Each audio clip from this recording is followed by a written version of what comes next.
Audit and ethics का paper total 100 marks का था और अगर आपका 50 to 60 मार्क्स का अटेम्प्ट था तो ये पेपर हाई स्कोरिंग कैटेगरी में आता है। चलिए बिना पैनिक और बिना रूमर्स के एक प्रॉपर एग्जाम बेस्ड एनालिसिस करते हैं। Overall paper easy to moderate था। इस लेवल के पेपर में 55 to 60 मार्क्स स्कोर करना अच्छे प्रिपेयर्ड स्टूडेंट्स के लिए बिल्कुल रियलिस्टिक था। एग्जैक्टली वही अप्रोच जो सीए टेस्ट सीरीज के मॉक्स में कंसिस्टेंटली फॉलो करवाया जाता है। इंटीग्रेटेड केस सिनेरियोज आए थे। जो स्टूडेंट्स ने ICAI के RTP और MTP थॉरली फॉलो किए थे उनके लिए ये क्वेश्चंस अनफेमिलियर नहीं थे। यहाँ 15 to 18 मार्क्स का क्लियर स्कोरिंग स्कोप था अगर आंसर्स कंप्लीट लिखे गए। इंटरनल कंट्रोल पर कंप्लीट और एग्जॉस्टिव डिस्क्रिप्शन पूछा गया।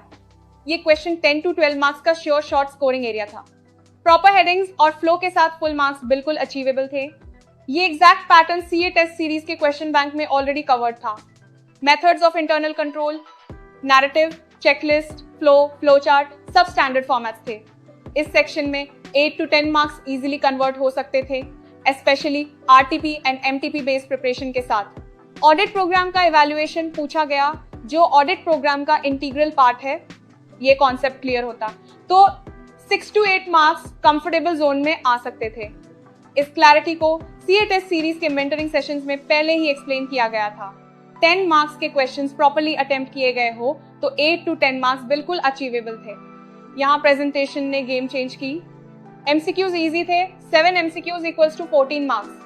जो स्टूडेंट्स ने RTP और MTP के MCQs प्रैक्टिस किए थे उनके लिए 12 to 14 मार्क्स पॉसिबल थे।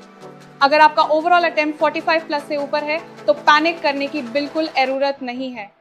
पेपर डिजाइन ही ऐसा था जहां प्रिपेयर्ड स्टूडेंट्स को रिवॉर्ड मिलना था। अब analysis band, focus on next paper